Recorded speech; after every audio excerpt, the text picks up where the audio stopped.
اللهم صل وسلم وبارك على سيدنا محمد. ازيكم حبايب قلبي؟ عاملين ايه؟ يا رب تكونوا بخير وفي احسن حال. النهارده هنعمل مع بعض الكبده المشويه بطريقه سهله جدا وبسيطه وسريعه جدا. اول حاجه معانا الكبده، ومعانا فلفل اسود وكمون وسبع بهارات وثوم ومعلقه، نص معلقه من الشطه او هريسه الشطه. ومعايا طبعا الملح بتاعنا، ومعايا كزبرة، وهنا معايا ليمونة كاملة. هعصر اول نص من الليمونة، والنص التاني مش هعصره كله طبعا. الكبدة بتاعتنا انا كنت غسلاها كويس ومصفياها، وكنت نقعاها بليمون وخل زي ما انتوا شايفين كده. وهحط عليهم بقى، نزلت بالليمونة عصرتها، وهنزل عليهم بالبهارات بتاعتي،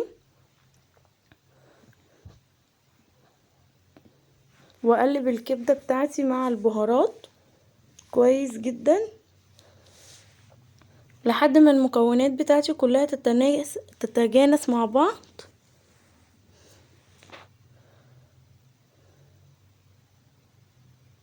وكمان نزلت عليهم زي ما انتوا شفتوا كده معلقتين من الخل.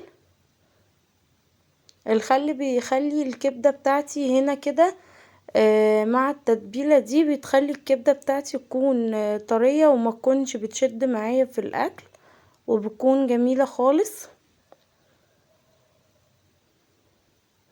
هنفضل نقلب فيها كده لحد ما نحس ان التتبيلة بتاعتنا وصلت للكبدة كلها زي ما انتوا شايفين كده. طبعا ما تنسوش لو اول مرة تزوروا قناتي تعملوا شير وسبسكرايب للقناة، وتعملوا اشتراك وتفعلوا زر الجرس عشان يوصلكوا كل جديد، ونصلي على النبي في الكومنتات طبعا عشان ناخد الثواب مع بعض. وهنا كنت قلبت الكبدة بتاعتي كويس جدا، واغطيها بكيسة. وطبعا لو عندي الاكياس اللي هي بنغطي بيها الاطباق او الحاجات دي، نغطي بيها عادي جدا، او اللي هو اللزق الاسترتش برضو.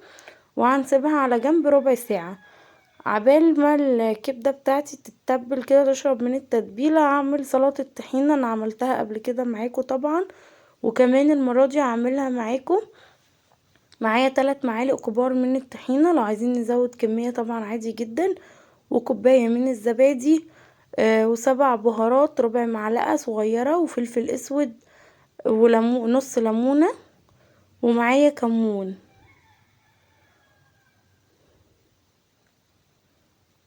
زي ما انتوا شايفين كده. وكمان معايا ربع معلقة من الكزبرة الناشفة. هبدأ اعصر نص الليمونة مش كلها عشان ما تكونش مززة معايا يعني. وهجيب الخل، احط حوالي معلقة كبيرة من الخل، وهقلب مع بعض كويس جدا زي ما انتوا شايفين كده. هنفضل نقلب فيها لحد ما تبقى كريمية معايا. وطبعا كل ما احس ان هي تقيلة، هبدأ اخففها بمية واحدة واحدة. يعني معايا حوالي ربع كوباية من المية، هبدأ ازود بس بعد اما اقلبها كويس جدا.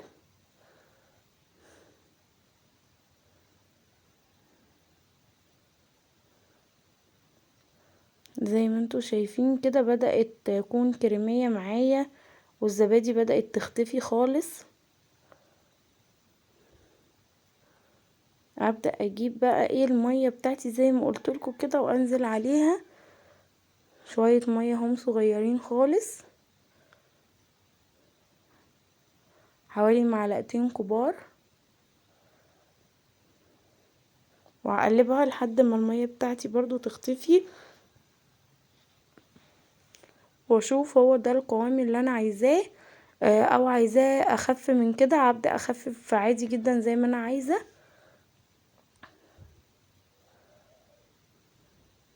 ممكن طبعا نحط لها يعني ربع معلقة او حاجة لا تذكر كده من الثوم، لو انتوا بتحبوا يعني طعم الثوم فيها او ريحة الثوم. ممكن تحطوا توم عادي جدا بس مش هنكتر. انا ما حبيتش ان انا احط مع سلطة الطحينة دي توم، فقلت ان انا استغنى عن التوم المرة دي. بتكون برضو طعمها جميل خالص، بس هو التوم بيديها ريحة وطعم بس. وهنا نزلت بالملح بتاعي وهبدأ اقلب، لان تقريبا نسيته مع البهارات ان انا احطه. وهنا كويس طبعا ان انا افتكرته وحطيته. زي ما انتوا شايفين كده.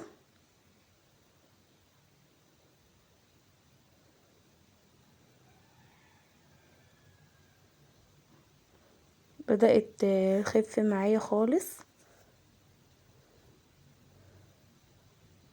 وهبدأ كمان ان انا عايزة اخففها شوية تاني، فهجيب شوية مية واحطهم قد اللي انا حطيتهم، يعني برضو حوالي معلقتين كبار من المية. وهبدأ اقلب في الطحينة بتاعتي زي ما انتوا شايفين كده، ما شاء الله. هو ده كده القوام اللي انا عايزاه، مش خفيفة قوي ومش تقيلة قوي، كويسة جدا. شايفين بقت كريمية خالص وما عادش فيها اي تكتلات من الزبادي ولا اي حاجة. وهنا كان عدى على الكبدة ربع ساعة بالتتبيلة بتاعتها. طبعا لو عايزين معانا وقت كافي ان احنا نحطها ساعة او نص ساعة او ساعتين او ليلة كاملة في التلاجة، عادي جدا.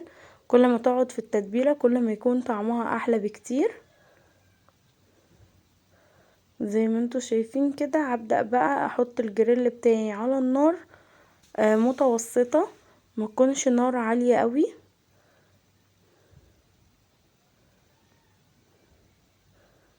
هبدأ بقى احط رشة طبعا من الزيت كده، وهجيب الفرشة بتاعتي وادهن الجريل بتاعي كله زيت. اهم حاجة الجريل بتاعي يسخن معايا كويس، عشان لما احط في الكبدة بتاعتي يكون الجريل سخن، فيديها زي صدمة كده.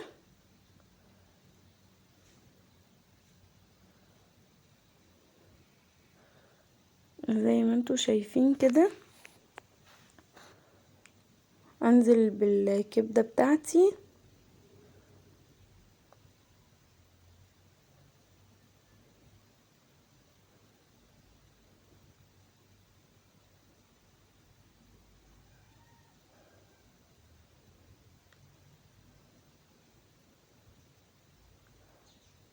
هنا كده كانت الجريل بتاعي سخن، والكبدة بتاعتي بدأت ان هي تستوي معايا زي ما انتوا شايفين، ما شاء الله.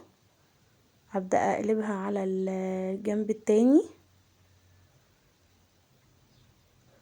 تبدأ تاخد معايا لون حلو كده زي ما انتوا شايفين.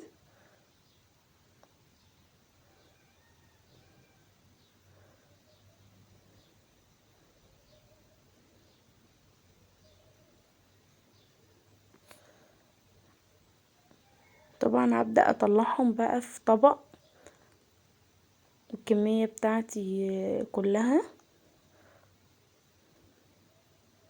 وهبدأ احط غيرهم في الجريل. طبعا لو حبينا ان احنا نزود زيت تاني، لو الجريل بتاعي مفيهوش، عادي جدا.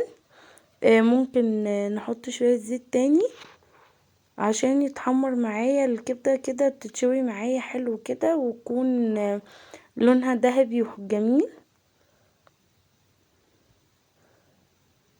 نزيح بقى الكبدة كده عشان نحط كمان قطعة معاها.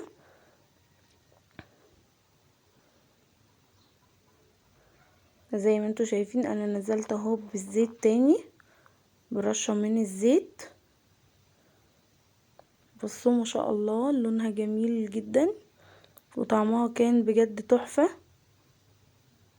اتمنى تجربوها، ان شاء الله تعجبكم جدا.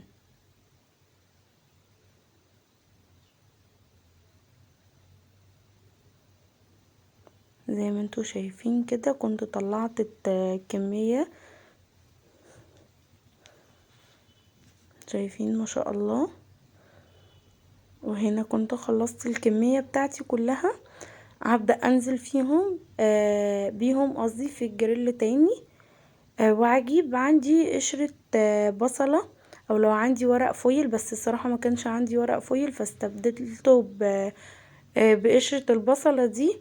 وطبعا جبت الفحمة دي كنت حطاها على النار، هبدأ احطها واجيب صينية بقى واجيب معاها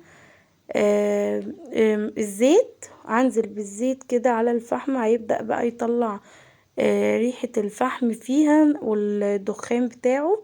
اهم حاجة نكتمها بصينية زي ما انتوا شايفين كده ما شاء الله. كنت خلصت بقى، كانت ريحتها تحفة بجد. اتمنى ان شاء الله ان هي الوصفة بتاعتي تكون عجبتكم. ممكن نقدمها طبعا مع مكرونة، وممكن نقدمها مع سندوتشات كده، تكون تحفة جدا وطعمها يكون جميل. اجيب بقى عيش بلدي او العيش دوت الابيض دوت، نبدأ نحط فيه بقى الكبدة ونحط معاها طحينة. لو عايزين بقى تزودوا لو في خضرة اللي انتوا تحبوها او تفضلوها، تكون سندوتش جميل جدا. بصوا ما شاء الله تحفة بجد، ان شاء الله تجربوها وتعجبكم. ويا رب الفيديو بتاعي يكون عجبكم، والسلام عليكم ورحمة الله وبركاته.